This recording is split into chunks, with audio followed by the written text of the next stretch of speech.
पिता को समझना, माता को समझना, ये दुनिया के बस की बात नहीं है मेरी बहनों। हे मेरी छत्तीसगढ़ की जीजी और मेरे छत्तीसगढ़ के जीजा, अच्छे से सुन ले। माता पिता को जानना ये बहुत कठिन विषय है।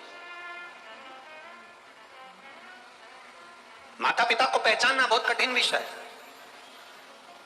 बड़ी बहू को लगता है कि सास छोटी को ज्यादा चाहती है, छोटी को लगता है कि सास बड़ी को ज्यादा चाहती है। और सास से पूछा जाए कि तुम किसको चाहती हो, सास कह देगी मैंने दोनों बेटों को बराबर का दूध पिलाया है, मेरी दृष्टि में दोनों बेटे बराबर हैं। सास की दृष्टि में कोई बड़ा नहीं कोई छोटा नहीं।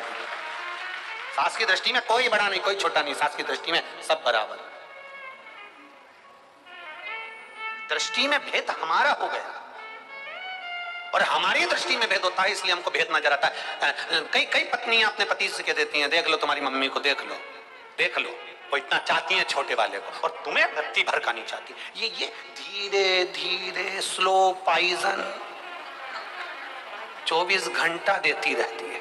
फिर एक दिन वो स्लो पॉइजन इसके दिमाग में बैठ जाता है और उसको ये लगने लगता है कि मेरी माँ छोटे को ज्यादा चाहती है, उसको लगने लगता है मेरी माँ बड़े को ज्यादा चाहती है, उसको लगने लगता है कि मेरे पिता मंजले को ज्यादा चाहते हैं कि संजले को ज्यादा चाहते हैं। पर माता पिता की दृष्टि में कोई बड़ा कोई छोटा नहीं होता, माता पिता की दृष्टि में सब बराबर होते हैं।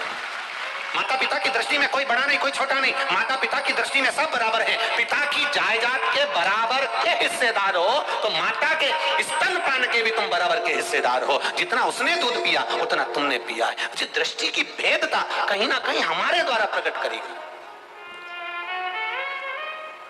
ये दृष्टि की भेदता हम लोग प्रकट करते हैं। कई लोग सनातन धर्म को तोड़ने वाले दिन रात तुमको भरते रहते, 24 घंटा भरते हैं। हनुमान जी तो है ही नहीं, राम जी तो है ही नहीं, गणेश जी तो है ही नहीं, शंकर जी तो है ही नहीं, बाद में कह देंगे तुम्हारा बाप तो है ही नहीं। ये दिन भर भरते हैं जो सनातन धर्म को तोड़ने वाले होते, 24 घंटा भरेंगे। इनका एक ही काम है, तुम्हारे घर में आके बैठेंगे और आके बैठने के बाद तुमको धीरे धीरे स्लो पॉइजन देते रहेंगे। क्यों पूजन कर रहे हो, क्यों अगरबत्ती लगा रहे हो, क्यों धूप बत्ती लगा रहे हो, क्यों ब्राह्मण को घर में बुला रहे हो, क्यों अनुष्ठान करवा रहे हो। ये दिन भर स्लो पॉइजन देंगे। और ऐसे स्लो पॉइजन वालों के लिए एक ही जवाब है, खुलकर बोल दो उनसे, हम तेरे पास में राय लेने नहीं गए कि हम किसको पूजें, हमारी मर्जी। सनातन धर्म में पैदा हुआ हूं, हिंदू धर्म में पैदा हुआ हूं, इसलिए पूजन मेरी मर्जी से करूंगा। ये मेरी मर्जी है कि मैं भगवान का आराधना कर रहा हूं, मैं किसी दूसरे धर्म में झूठन खाने नहीं जाऊंगा।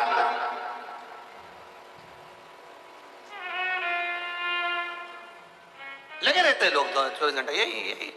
एक बार पहले हमने छत्तीसगढ़ के एक अखबार में पढ़ा था, कसम दिलवा दी, हम गणेश जी के नहीं मानेंगे, हम शंकर जी के नहीं मानेंगे, हम राम जी के नहीं मानेंगे। एक दिन तुमसे कह देंगे तुम अपने बाप को भी मत मानना, कह देंगे। और फिर उनसे पूछना हमारा जन्म कहां से हुआ, फिर वो तुम्हें धीरे से कहेंगे तुम ऊपर से टपक गए थे, कहीं से नहीं हुआ। तोड़ने वाले तोड़ेंगे।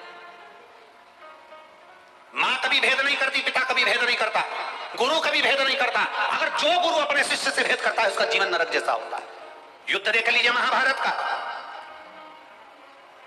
कौरवों की ओर से युद्ध लड़ रहे हैं गुरु और पांडव एक और खड़े हुए हैं। तुम गुरु थे, मना कर देना था कि मैं गुरु हूं, मैं नहीं लड़ सकता, मेरे लिए पांडव भी बराबर है और कौरव भी बराबर है। आखिरी में उन गुरुओं के प्राण गए, उनकी औलादों के भी प्राण गए। भेद मत करो। क्यों भेद करना?